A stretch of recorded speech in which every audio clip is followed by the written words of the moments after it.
They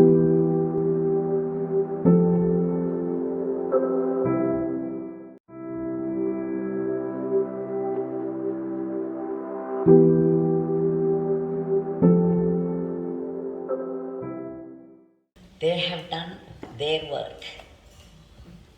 We will do Father's work. This is what we all have to learn.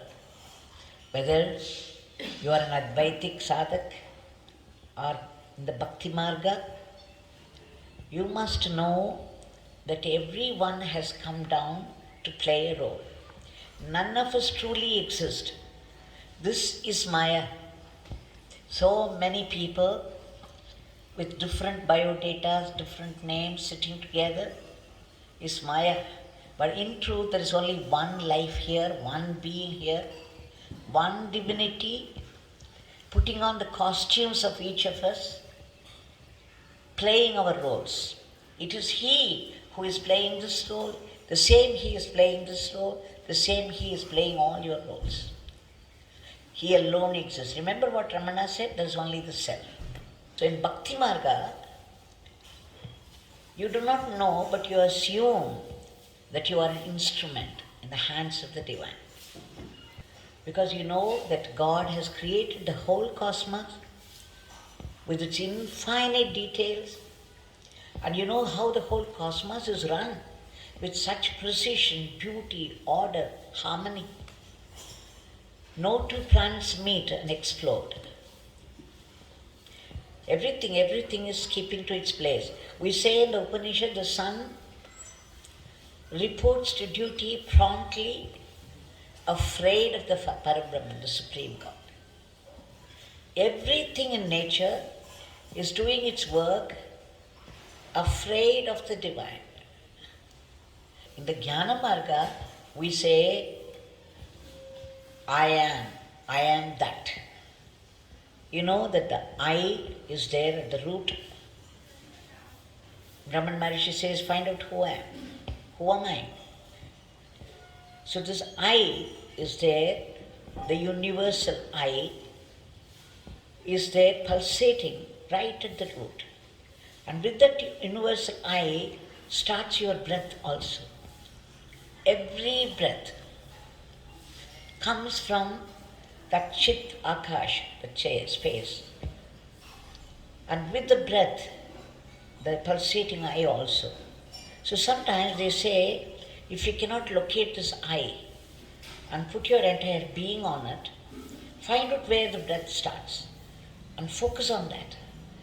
Put your entire being at that spot and wait for its revelation. Because it has to reveal itself. You cannot use your mind to find out what it is, nor can you approach it with any preconceived ideas, because any preconceived idea is coming from the mind. You have to push the mind away. You just pay attention to that spot where the breath starts, to that spot where the eye sparkles. The eye pulsates. And then wait patiently with one pointed devotion. You need devotion for that. Devotion to the idea. Devotion to the sadhana.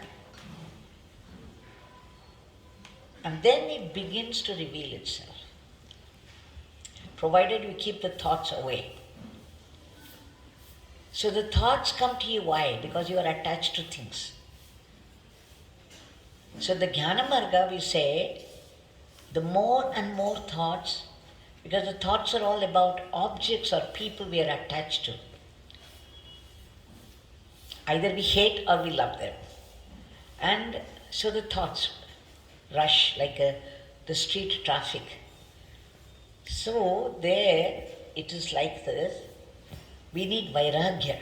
Vairagya is dispassion, detachment.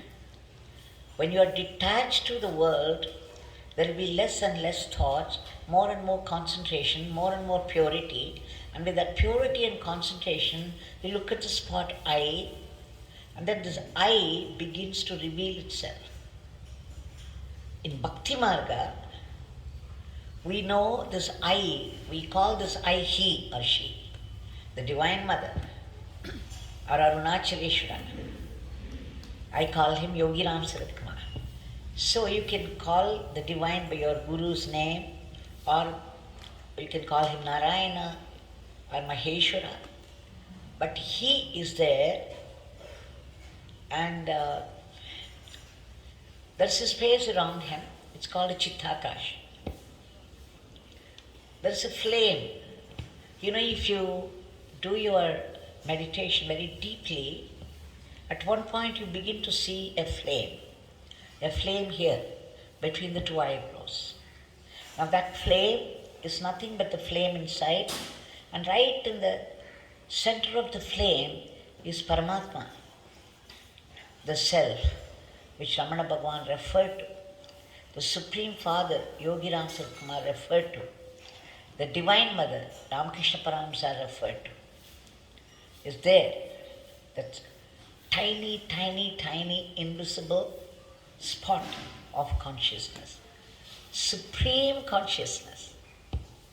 And it is that supreme consciousness which has given rise to the whole cosmos, which means you are carrying the whole cosmos inside. You know that in the small lens, you have the whole huge panorama contained in a small lens. And when you sleep in the night, you dream of the vast space or a huge forest. It's all contained here. So the tiny spot of pure consciousness is within you. I call it Yogi Ramsuratkumar. Knowing, though I name it as Yogi Ramsuratkumar, I know it is all pervasive, all knowing, all powerful. It is a supreme Brahman. So this idea is very important.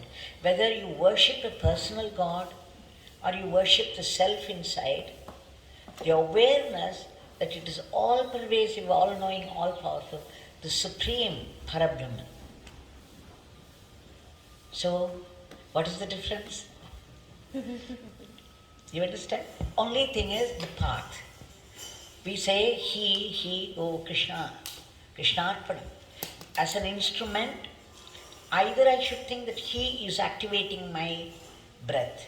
It is he who has created our body. I'm sure none of us created our bodies, neither our parents. It's only a process. So he has created our body. He has put the life breath in it, and he is sustaining it. Please be aware of it. You may be knowing it. You may have heard 100 times. I might have said it, but you should be aware of it from minute to minute to minute. That is sadhana.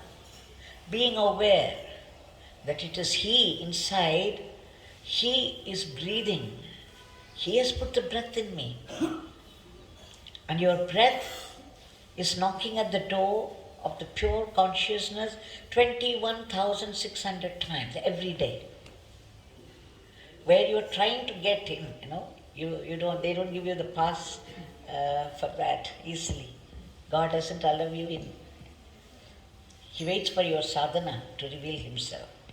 But your breath goes in and out, in and out, in and out. 21,600 times. Because the very breath comes from there, and has he not put the breath there, where will you and me be? It is because of the life breath in you that you are able to see it all, you are able to hear it all, you are able to move about. Your brain is able to work.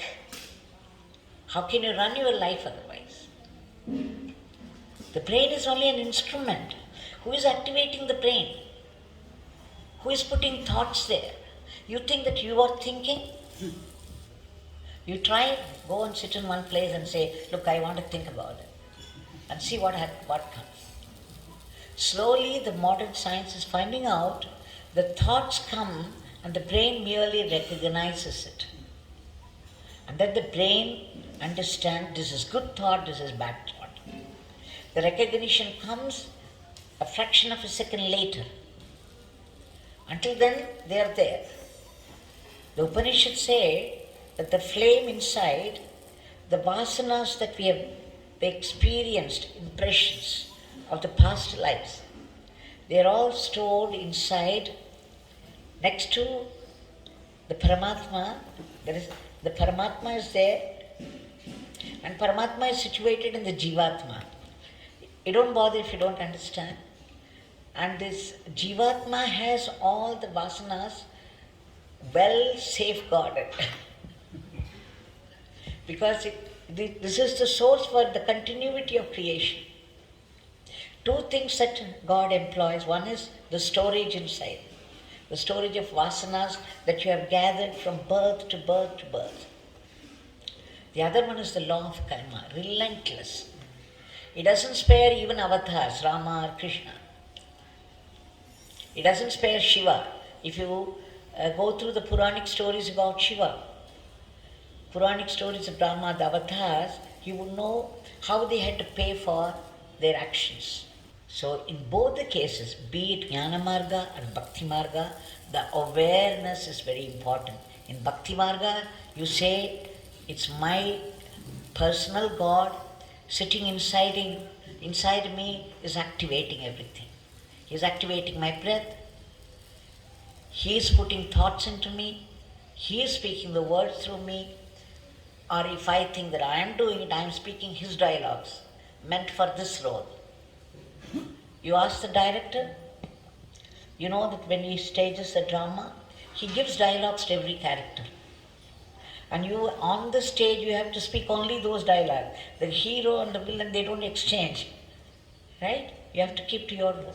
This is exactly what is happening.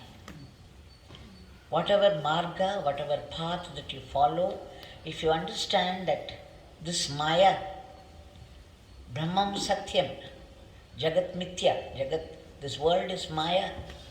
Because when you reach that state, when you are awakened into that state, you don't see anything.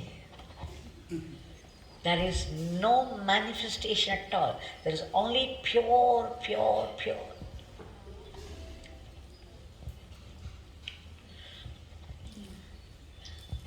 What you call bliss?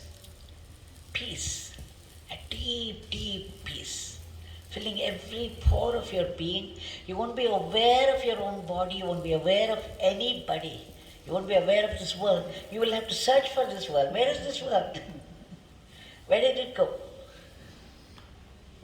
So, it's pure awareness. This pure awareness is what we call Parabrahman.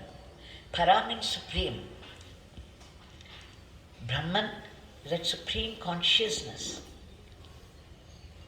The pure awareness, where there is nothing else to be aware of, so it remains as pure awareness.